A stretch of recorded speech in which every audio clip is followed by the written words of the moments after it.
Mullinger's Weekly Ramble.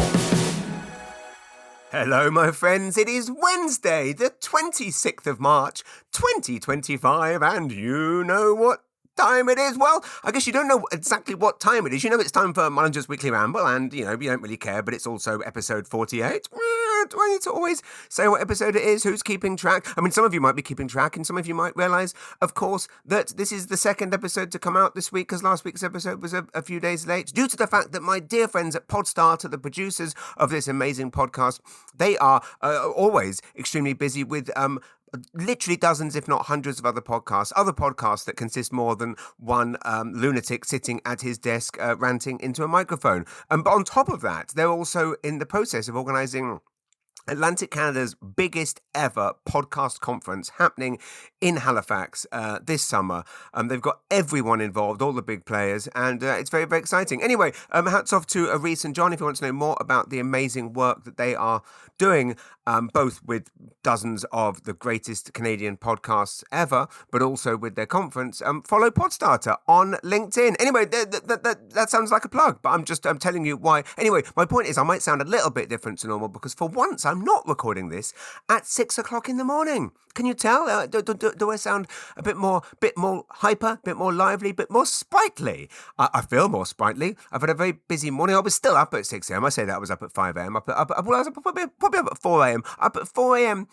From the nightmares. 5 a.m. That's when the voices arrived in the head. Just a little podding. Kind of. It's not literal prodding and poking, but it's kind of figurative prodding and poking, like it's mental prodding and poking, as it's just these little kind of thoughts coming in your head, like, oh, you're a loser. Remember when you did that stupid thing? What a failure you are in life. Oh, no one, all of the usual. And then I was kind of up and out of bed, burst out of bed like Dracula shooting out of a coffin. I'd say at around, I don't know. Point being, I'm in the middle of a big filming job, which I think I mentioned to you last week. I think last week I couldn't even talk about it, so now I can tell you everything. Last week was probably a bit of a boring podcast. I say last week, it was actually came out this week.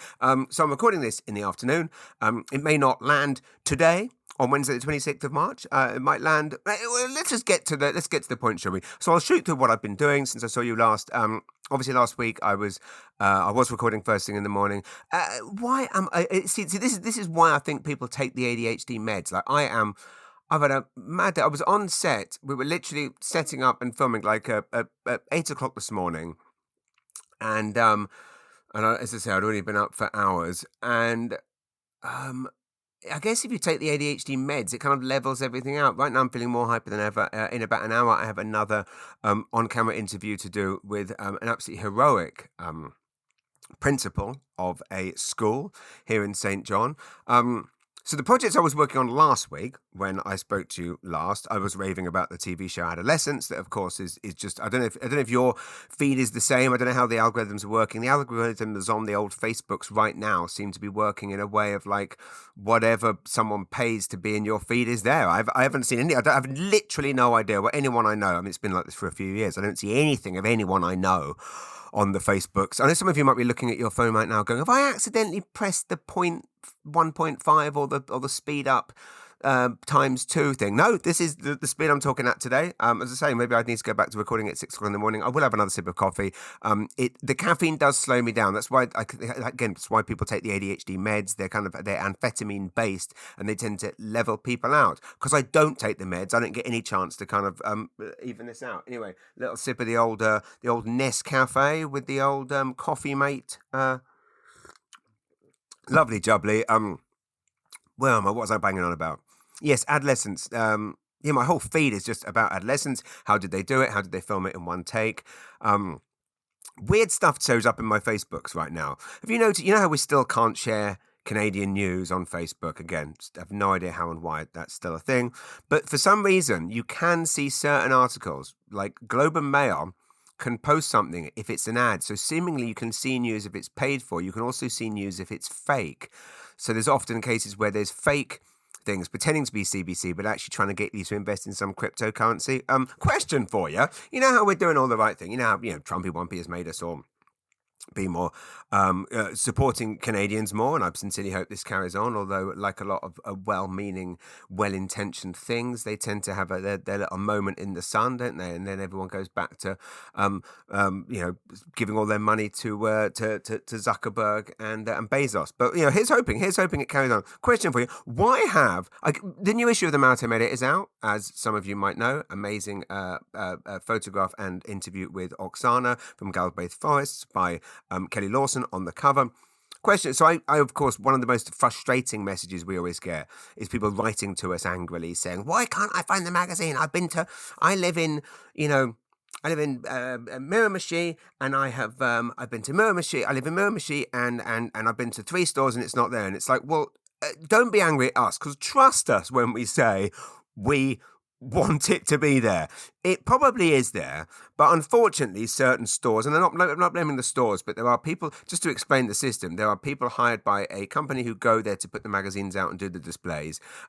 They tend to prioritize, unsurprisingly, the old big American magazines. It breaks my heart when I go to Kohl's in Halifax Shopping Centre, and I don't know who puts the magazines out there, but they always tuck them out a minute, which again is a smaller format anyway. We wanted it to be National Geographic size, so it fits in a handbag and can be carried and read and enjoyed and then saved and put on a coffee table and then put on a shelf and saved and collected. Point is, it's smaller size, but for some reason, Kohl's in Halifax Shopping Centre, they like to shove it at the very, very back. It's like one of the only Atlantic Canadian magazines, one of the only magazines on the market that has things relevant for Halifax visitors and Halifax residents and Halifax businesses.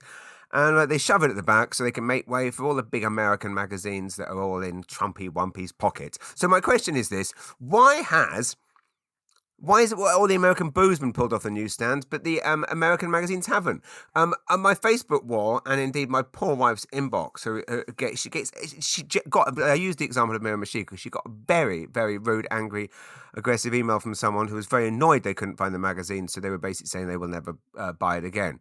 Again, I mean, trust me when I say that in this very difficult business we are in, we want it to be there. We're not deliberately hiding it from you, I promise.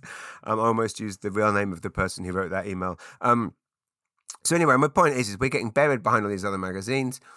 Why don't we move all the American magazines? And I will point out how the system works. Unlike with booze that's already been paid for, has to be paid for.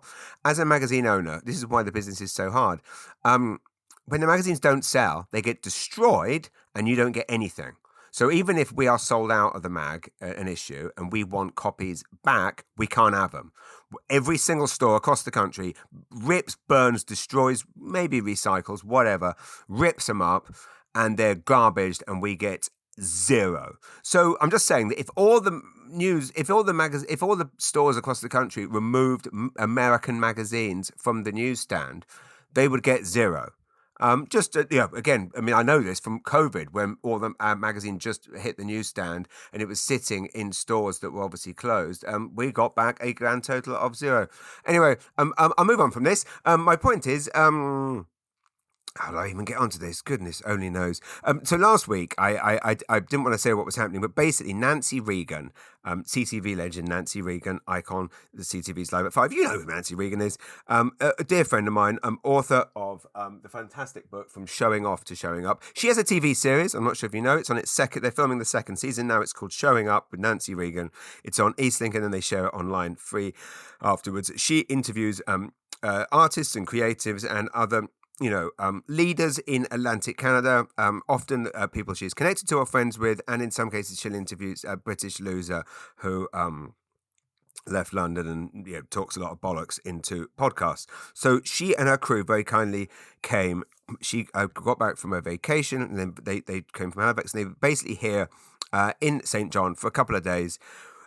Into filming me here at this desk, funnily enough, and me walking. I showed them around this room that I'm sitting in now. This basically VHS/movie /comedy museum, and we walked my dog Willow up at Spyglass Hill. We did a very long sit down interview. It was lots of fun. Nancy told me her crew were amazing and like a family. I knew that would be the case. I had no idea how absolutely delightful that this team would be. truly phenomenal. And again, the three crew members, I would say when I started Googling them after they left, like they're basically behind and have worked on pretty much all of my favorite shows, from you name it, Trailer Park Boys. And I don't know if I'm allowed to say this is why I haven't named them, because I don't know if I'm supposed to say this, but I'm going to tell you. They are also the team who secretly and honorably and selflessly did the I Am Canadian reprise ad that went viral a couple of weeks ago. You know, the one where they got the original guy from the I Am Canadian ads, got him back to do the I Am Canadian thing again. It was filmed at I can tell you, they told me, in the Neptune Theatre in Halifax, my beloved Neptune Theatre. And these are the guys who came up with this, volunteered their time, filmed it, and then didn't want their names attached to it because they wanted it to do good and it wasn't for publicity purposes. I mean, that gives you a sense of just how absolutely delightful and heroic these incredible filmmakers are. And like I said, when I started Googling all the stuff they've been involved in over the years, it was completely starstruck. Anyway, and again, we discovered lots of connections, as you do. Anyway, I had a wonderful few days with Nancy. They also then came to Long Bay on Thursday night to capture my 9th, maybe 11th new material, work in progress, warm-up show on Thursday night. It was actually Nancy's birthday, so that was very nice. She kindly introduced me. It was also Daphne's birthday. That lovely Daphne who was sat in the front row. Happy birthday to Daphne. One of my greatest regrets is that I forgot, and I'd fully planned to, sing Happy Birthday to Daphne and Nancy on stage. Not me sing, obviously get the audience to sing. You don't want to hear me singing. Again, it's funny how better, I mean, my voice is better actually when it's not in the mornings. Listen to this. Do, re, mi, fa, sol. I know it's not great, but imagine in the mornings normally I'm on this and I sound like, a 95-year-old chain smoker. When you phone to order a cab in St. John, in other parts of the world, you could do an app. It's a bit like why can't we get DoorDash for people? I beggars belief. I hear all the time about how from the police about how many people are literally breaking the law, driving unsafely because they can't get how we don't have Uber. Anyway, when you phone to St. John, a taxi's like, where you going? And then it's over, the pen doesn't work, and all that. Anyway, that's how I found I sound normally when I'm recording the podcast. Maybe you want me to slow down. Maybe some of you are putting it on point. I sometimes spin. I'm listening to a book on Audible. Do you ever get this when you're listening to a book on Audible and it's you're not loving it? But me, I'm a bit ruthless, but I have to finish everything because then I can't write it down in my list in my book of the books I've read and the films I've seen. I have to finish everything. But sometimes you just got to get through it. So, like with a book, you'll skim it. But with the Audible, sometimes I'll speed it up a bit. I'll be like, this is dragging a bit. But I'll be honest, I did it with Mel Robbins' book. How many times do you need to be told by a total stranger to love yourself? And you're thinking to yourself, oh my goodness, I need to be told this. But heaven forbid, I really hope a serial killer isn't listening to this thinking, oh, I should love myself, I should forgive myself, or some terrible misogynist wife beater listening to it. I should forgive myself, Mel, thank you. Like these dangerous words, Mel, just think about it. Anyway, you speed it up a bit, don't you? When you're on your Audibles, you speed it up a bit. And sometimes I speed it up so fast, I'm literally listening to a book and it's going I'm like, wow, this Charles Dickens' Great Expectations is phenomenal. I'm so glad I listened to Tolstoy's War and Peace. I can't believe that such a door-stopper of a book only took 25 minutes to listen to. And I have absolutely no idea what happened, but I can still list it in my little book. I wonder what happens to all my little books when I die. What an absolute complete way. I'm looking at my diary now. This absolute spider's web page of notes and concepts and ideas and lists, and this is how much I weighed today, and this is how many exercises I did today, and this is how many days off the booze, and this is how many days I've not been smoking, this is what I did, and here's some comedy ideas, here's some joke ideas, write a chapter on this, all these lists and lists and pages, and literally one of these days I'm just going to drop dead, and all this stuff is just going to be absolute garbage, tossed away. Why am I wasting my time? Okay, this is not healthy. What was I talking about? Anyway, yes, point. Sorry, I was just trying to say happy birthday, Nancy and Daphne. How on earth? Nancy and I have a joke that whenever we go for a walk or have a chat, just not on camera, like normal chat, like chat, we she'll ask me a question. I'll say talk for half an hour, go on a million different tangents, and then come back, and then I'll go, well, to answer your question or to go back what we were saying. Anyway, it was great to have them there, and it was, and so they captured they wanted to kind of capture me essentially in my Long Bay. And Hampton Brewing Company, my gym. It's where I go as a comic to work out, flex the muscles, work out bits, see what works. And you all know I talked about this enough. The big show, by the way. Well, it's interesting, actually. So, there's too many things to think about. Why can't one thought pop in my head at once? Why does it have to be 500? I think this is why I was so obsessed with movies growing up as a child. And it's why when I watch a movie and someone's on the run and then they have to seek solace. It's not solace. I can't think of the word. You can't think of all the words straight away, can you, when you're talking this fast and thinking this fast? But when you find somewhere to hide, and it's a woodland cabin, and they go in and they find a blanket, and they maybe find some food in the fridge, and they go into the blanket and the fire's roaring, and isn't it nice? And I watch these movies and I envy that person. And I think the reason that I always envied the coziness of it and always envied, and I think that person, granted they're on the run, granted, I don't know, if it's prison break and they've broken out of prison and they've just found this cabin, and granted they're only safe for one night, and granted the FBI is wanting to kill them and the CIA wants to kill them and the goddamn president wants to kill them, and oh my God, right? Given all that, at least they've only got one thing to think about. I think that's what I really, really envy. They've just got that one thing. Everyone, I mean, granted, it's not one thing. It's like everyone wants to kill me, but at least you can focus on that one thought, can't you? Right, you're not kind of worrying about oh my God, my career is in the doldrums. Why did that festival not book me? Does my wife still love me? Why do my children not want to hang out with me anymore? Oh my goodness! Oh my days! Oh, what happens if all this ends? Well, oh my God, do I need to get some kind of insurance? What if I can't work anymore? All of the fears and the worries, and oh my God, what do my parents think? I'm a loser. Like, you don't have any of that. You're like, the president wants to kill me. Although, to be fair, the president probably actually does want to kill me right now. If that video that I've been trying to share that keeps getting taken down by the old Zuckers. What am I getting at? What's the point? Weird though, isn't it? My kids have been getting into Prison Break and 24 and all them like old naughty 90s and noughties things, and it's funny how, isn't it, in those shows, in those ridiculously those shows that we thought were ridiculously over the top. My dad or my parents would say, because they like to abbreviate things, it was ever so OTT. Oh my God, I can't watch that show. It's OTT.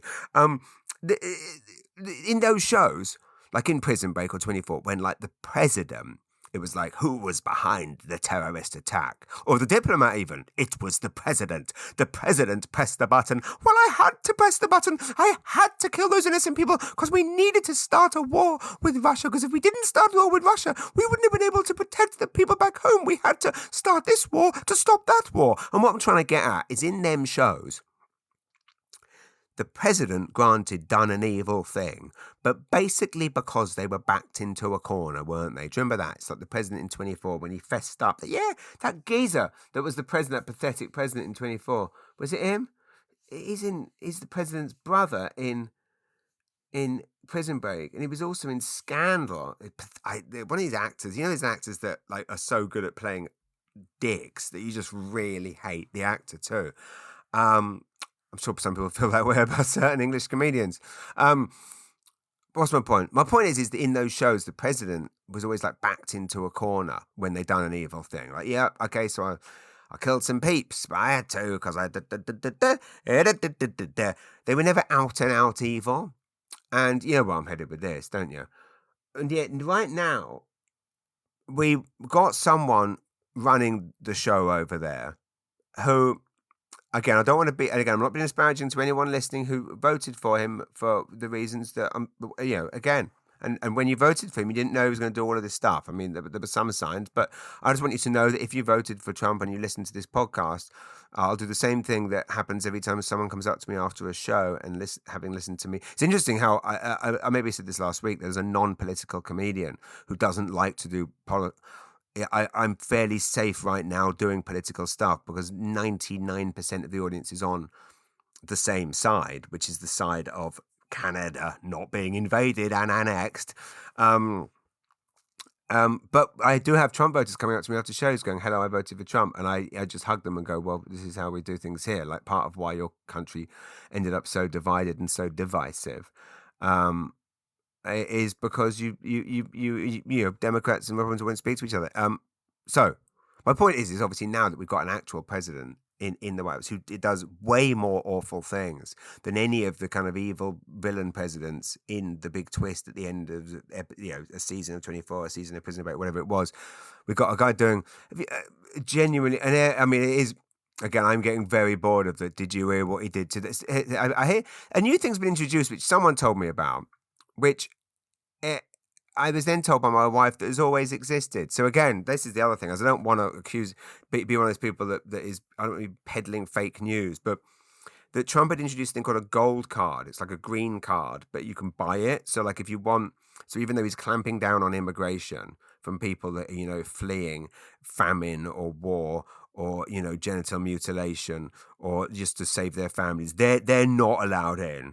But if you've got like 10 mil and you can cut a check, don't worry about the paperwork. We'll give you a green card, but it's a gold card. You're in. And which sounds utterly deplorable, completely against the Constitution, goes against all of America's supposed values, completely unsurprisingly for him, hypocritical. However, I was then told that it's existed all along. So, okay, let's. Oh my God, the weather. Look, so the sun's coming out now. It was absolute thick fog this morning. Yesterday it was snowing. Yesterday it was sunny. It was a bit too hot out, right? I was worried about getting a bit of a burn. Day before, snowing. Brutal snow. I took my bloody snow tyres off. Everyone took their bloody snow tyres off. I couldn't get the bloody car up the drive. I mean, I thought I was safe getting the snow tyres out, although I wasn't quite as ambitious as Greg Parker, who lives in Fredericton. A beautiful, kind, lovely Greg, who loves New Brunswick as much as me, moved here. Met him through Krista and Andy Han, who, if you want to meet great people, be friends with Krista and Andy Han, you'll meet great people. Greg and his beautiful wife, Ashley, and their gorgeous kids, moved to Fredericton, become instrumental in organising wonderful things for the community. Anyway, Greg, I saw on Instagram, hilariously, got so ambitious when he saw the sun, he put his lawn furniture out, and then the snow dump happened. I mean, I know you're thinking stupid Englishmen, me and my father-in-law, who is a professional maritimer, hardcore Kingston Peninsularite, also plows driveways for a living. He took his snow tyres off. So, let's face it. But I mean, literally, New Brunswick is the only place in the world where you need like air conditioning, an umbrella, a heater, bug spray, suntan lotion, a blanket, a snow shovel, all in the space of like 48 hours. You like to keep us on our toes here. I like it. It's like you're all trying to decide which season do you want. Oh, I'll give you all four in a day. So that's what we were filming last week with Nancy Regan. She was here filming me for a second season of her TV show, and this weekend, for those of you that are coming to the show at Windsor Mermaid Imperial Theatre in Windsor, Nova Scotia. So anyway, point being, Nancy introduced me, and then towards the end of my set, I'm not saying this was scripted or planned, but I challenged Nancy to do stand-up comedy live on stage at Long Bay after doing 100 minutes of new material. By the way, thank you for everyone that was there, and thank you for helping me. The EV car routine is almost ready. I feel like my hockey routine is almost ready. What else is almost ready? What else is good? Nothing's good, James. Nothing's good. You're a loser. No, you're the 3 a.m. voice. Leave me alone. I'm doing the podcast.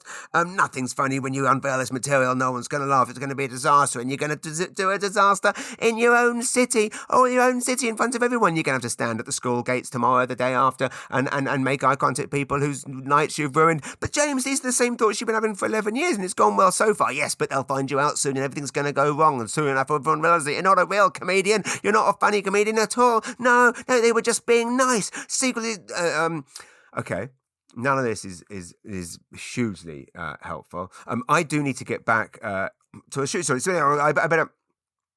Okay. I guess if this was a slick, if I knew how to do it, I'd cut some of this out. Quite possibly. Good idea, James.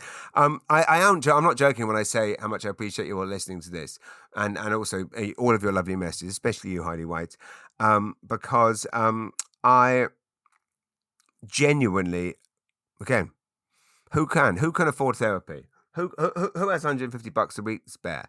Um, um, yeah. Sorry. My brain was going off to a different place. So point being, the new material's going well. I know it doesn't sound like it. You're thinking to yourself, maybe I won't book tickets. Bad time after that little breakdown to be plugging the show. But if you're in St. John, I'm doing St. John High on Saturday the 26th of April. The theatre is absolutely gorgeous. It's the Dennis Knibb Auditorium at St. John High. It is the biggest theatre in St. John, over 900 seats. It is very close to selling out. Please do book tickets. I promise it's going to be gorgeous. It's back to basic stand-up. None of my stunts and all that stuff.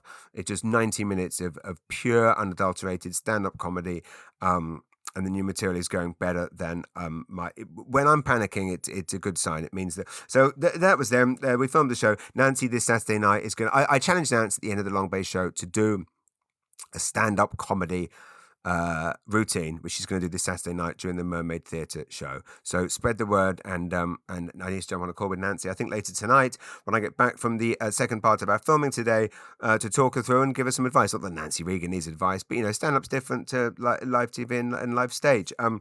So that is that. There are more warm-up shows. I think I'm going to add another Hampton show because I've got a few more bits that need to be ironed out, and there's a Long Bay warm-up show the night before the St. John High show. That's Friday the 25th of April. I should also say I'm doing Graham and Anne. I had a great meet. Well, it fits in with what I did last Friday. I had a great meeting with Wes from the principal of Graham and Anne Community School. I'm playing Graham and Anne with Jason, Gary and Matt Keenan on Saturday the 12th of April. And then I've got Keynote Corporate, private gig, and then basically a month from today, Wednesday the 23rd of April. That's funny that this is a Wednesday and it's a Wednesday in a month. That doesn't always work out that way. Anyway, shut up, James, gets the point. It's the Medical Innovators Challenge, and this is what I've been filming all this week, working on for weeks. This is the thing that's kept me so busy. Essentially, you may know that it used to be called the Lion's Den, and it's an amazing initiative created, founded, and inspired by the amazing genius people at the St. John Regional Hospital Foundation, who work tirelessly to raise millions and millions and millions of dollars every single year with your help to support this beautiful hospital and to continue us getting the world-class healthcare that we are blessed to have in this city. The Lion's Den over the years has raised over $2.5 million to drive these groundbreaking advancements in patient care, hospital practices. So this year, these visionary teams are pitching these game-changing ideas. The main prize is a Health Innovation Award. I think I'm allowed to talk about what it is, what each one is. We filmed on Monday with the amazing contestants who are entering. It is for a initiative thing called Germline, which is a vital... should I be talking about this? I know. I guess so. A vital genetics thing which can literally save lives. Yesterday we did one of the community awards as well, which was we filmed at Outflow. And Outflow, I'm obviously very familiar with. I'm sure you are. I'm a huge fan of Catapult Coffee. But I'm also just a huge fan. So Jamie, who founded Outflow, I did a fundraiser for them years ago to help with their build their dentist surgery, which unfortunately due to COVID shut down. And this is a shout out to anyone at Outflow listening. If you want to do another fundraiser to raise money to get that dentist surgery back up and running at Outflow, I will happily volunteer my time, and I won't say talents. I don't have any talent, but I'll volunteer my time. I walked out of Outflow at 100 Waterloo Street and walked down to Tim Hortons, and outside the barber shop there, a really lovely gentleman came up to me who works at the barber shop, asked what I was doing. We got chatting. We had mutual friends in Tim Dowling, who used to be at Port City Productions, or still is Port City Productions, in fact. Tim, wonderful man.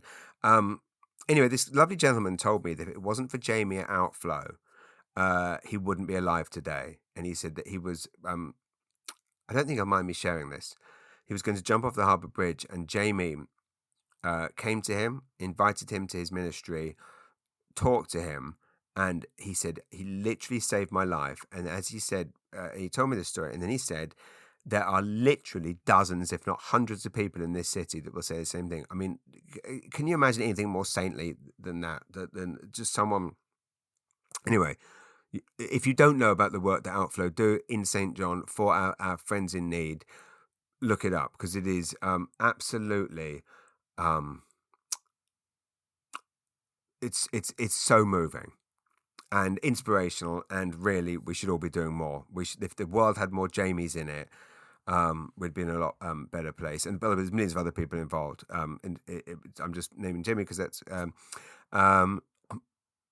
it's his brainchild. So anyway, and so then yesterday afternoon we filmed with the amazing Heart Center team who are pitching for some vital, essentially AI nano. I can't remember the lingo. Basically, again, a vital piece of a software equipment that is needed that can literally prevent and see heart problems before they develop / happen. Again, I'm not.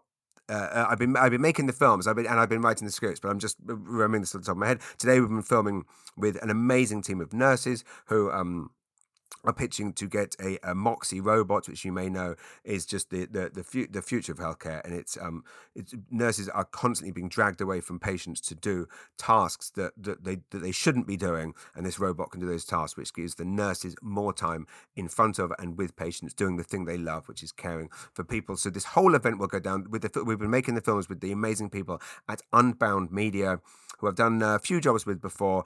You might have seen our Salt and Ash film about Salt and Ash, one of the best restaurants in the Queen's Mark in Halifax Waterfront. They did the film of that for us, and we've done shoots with Ryan Williams, who is the founder of Unbound Media. His team, may I just say, Ryan Williams, absolute gentleman, one of the kindest, nicest people and most talented people, and again, incredible entrepreneur, dad, husband, father, all these wonderful things. Amazing director. Joy to spend these last few days working with him. He's going to be waiting for me, so I've got to go in about. I'm going to start talking even faster so I can finish this up. Point being, his team, Jess, Jacob, and Ty, phenomenal. So anyway, we've had an absolute blast. The event is a month from today, Wednesday, the 26th of April. Yes, I know you're thinking to yourself, James, you're an absolute lunatic. That's the same week as your big show and stand-up, a special recording, and multiple other gigs. I know. But you know what? I'll do anything for the St. John Regional Hospital Foundation. And I tell you what, working in that hospital these last few days, making these films and walking around, there is no place that I know. I mean, I've been in that hospital many times for many very, very, very sad reasons. I've never ever resented being there due to the fact that the caring nature of the people there. I love it. Anyway, the point is the fourth edition of this medical conversation is happening a month from today. There's $600,000 in awards to fund these healthcare innovations that will literally address these critical challenges that our beloved and much needed healthcare sector is facing. So that's what I've been working on. That's what I couldn't talk about last week. Last week, Friday, I went to see the Alto Knights on the day it came out. Alto Knights was previously named Wise Guys. It is Nick Pileggi who wrote, The Irishman and Goodfellas for Scorsese. And it is Robert De Niro playing two gangsters who were friends, Vito and... Frank Costello, who, yes, I know Frank Costello was also the name of the character Jack Nicholson played in The Departed, but this is a different Frank Costello. Frank Costello also sounds a lot like the name of the character that of the real-life person that Robert De Niro played in The Irishman. Anyway, it's the Alto Knights. It's the story of these two warring mobsters, one of which, actually amazing, is one of the only mob bosses to live to a grand old age and die from natural causes. Great film, I thought. Got some terrible reviews. Some people thought it was confusing / ridiculous that Robert De Niro was playing both parts. I actually disagree. I enjoyed it, but basically I love gangster movies, and I could watch the gangster movies over and over again. Is it the same old thing? Is it Casino and Goodfellas and The Irishman done again? Not as well, where basically two men sit around. If you like films of men sitting around smoking, sipping on a whiskey, telling the other one that they need to stop drawing attention to themselves, you've got to quieten down. People are noticing. I'll do what I like. I'm in the mob. I'll do what I like. You gotta be a bit more careful. You're drawing too much attention. There's a lot of people looking. You're making a lot of people unhappy. I don't care who I'm making unhappy. I'll do what the fuck I want. You can't do what you want. You can't be talking like that. You don't want people to hear you. Are you threatening me? Are you threatening me? I'm not threatening you. I'm just telling you what people are saying. Well, what people? Who people? If you like that, over and over and over and over again, scene after scene after scene of one man telling the other man he's got to quieten down, he can't be whacking so many people, I'll whack who I like. If you like that, and I love it, you'll love it. And best of all, It's not 15 hours long like most of them and pretty much every movie ever made right now. It's under 2 hours or maybe just over 2 hours. And I bloody loved it. A quick sip. I done my throat in doing that. Okay, I've got to go. So I will simply say, look up what I'm talking about. Go to the St. John Regional Hospital Foundation's website. That's sjrhfoundation.ca. /medical/innovate. No, it's not that. You know what? Google St. John Medical Hospital Foundation Medical Innovators tickets. Check it out at the Marco Polo Cruise Terminal a month from today. Also, after coming back from seeing Alto Knights last week, I did watch Anora finally, the movie that won Best Picture. Hadn't watched it before, watched pretty much every other Oscar movie. Didn't watch Anora because I didn't like the look of it, didn't like the sound of it, didn't think it'd be very good. I was absolutely blown away by it, and I now maintain it as one of the best Best Picture wins in years, possibly since Parasite, in that I have not enjoyed it. It was absolutely hilarious. I thought her performance was absolutely magnificent. Obviously there's elements that are completely unrealistic. It does kind of go into Uncut Gems territory of just madness and busyness. I thought it was absolutely hilarious. And as Conan O'Brien joked, I mean, how nice to see an amazing, strong, smart, intelligent woman standing up to powerful Russians when orange American men are afraid to stand up to Russians and instead insist on, I don't want to be crass. See, the way my brain went there was I was going to say blowing them, but, I don't want to say that because, again, offensive and,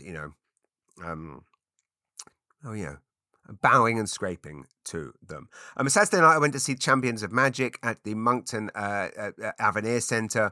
Very quickly on that, it's an amazing, truly spectacular magic show, illusion show for the whole family that tours the world, plays arenas. Crucially for me and exciting for me was one of my best friends in the world / my old agent, Alex Jarrett, who represented me. If you've read my autobiography, you'll know this. Alex represented me. Did wonders for me. He started running comedy shows as a teenager. Some of the best gigs I was getting. Again, they weren't great, the ones I was getting, but the first good gigs I got were being run by this guy, Alex Jarrett, in Northampton and Milton Keynes, one of which was in a snow centre. Anyway, Alex then started managing me, did wonders for me, did so many kind things, would drive me from London to Bradford for a corporate gig. That was the nightmare corporate gig that was depicted in the film The Comedian's Guide to Survival, when I turn up and there's no seats. And then it turns out that every other year at the Christmas party there was a free bar, but this year there's no free bar. And I go, why not? And the owner of the company goes, oh, well, we decided to spend the money on a comedian instead. I said, you what? Did they know this? And he goes, oh yeah, there's been a bit of argy-bargy about that one. I'm like, you what? So we've just driven like 7 hours during a snowstorm when no one else is on the roads to come and do a gig where there's no seats and the audience is absolutely livid because the only reason there's no free booze is because of some stupid comedian, and then I, that stupid comedian, have to stand on a stage facing them as the only person standing between them and free booze. They hate me. I hate me. That happened. And Alex was there with me every step of the way. Alex, helped me, bundle me out of a talk mobile phone company corporate that went completely wild. He fought for me thick and thin, thick and through, whatever the phrase is. He done a lot for me, that lad. And then we finally started to get somewhere. I started to get proper bookings. I got a glowing review in the newspaper. It's in my autobiography. This isn't dramatized. I didn't make this up. The best review I'd ever got landed that morning that we were leaving. And the review said something like, congratulations, James Mullins, you have our attention now. This is in chapter 1 or 2 of my book. And I'm like, Alex worked all this way, and now we've finally got somewhere, and now I'm leaving. And I guess lucky for him, I left because now he's gone to amazing things. And he basically conceived this whole thing of Champions of Magic, met all these magicians separately, put them together, built this show. Now it's touring arenas, packed at the Avenir, packed at the Scotiabank Centre in Halifax. Now they believe they're in Ontario. They're travelling across the country. They've been on the Mary Berg show. They've been on all the... and Alex travels all over the world with them. And Alex gave us tickets. My wife and I took River. We drove up. It was absolutely magical seeing River's little face, seeing these amazing musicians put off these amazing feats and stunts and tricks. And it was absolutely magical and awe-inspiring and uplifting. And then in the intermission, Alex came over and we had a hug, and it was just absolutely beautiful to see him again. And he left England and moved. He actually lives he lived in Toronto for a bit. Now he lives in Vancouver.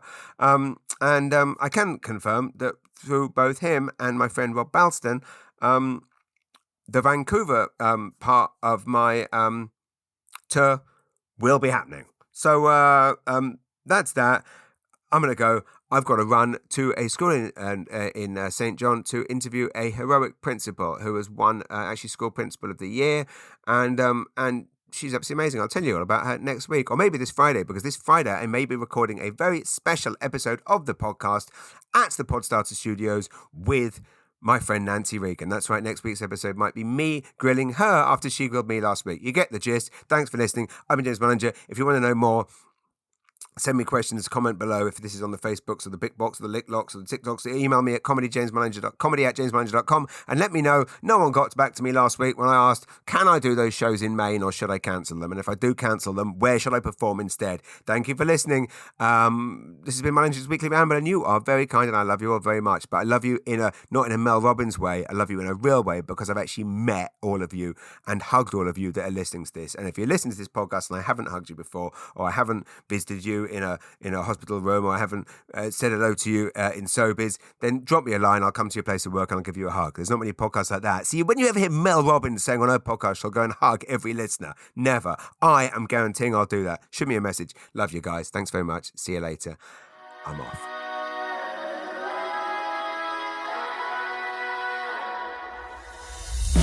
Mullinger's Weekly Ramble.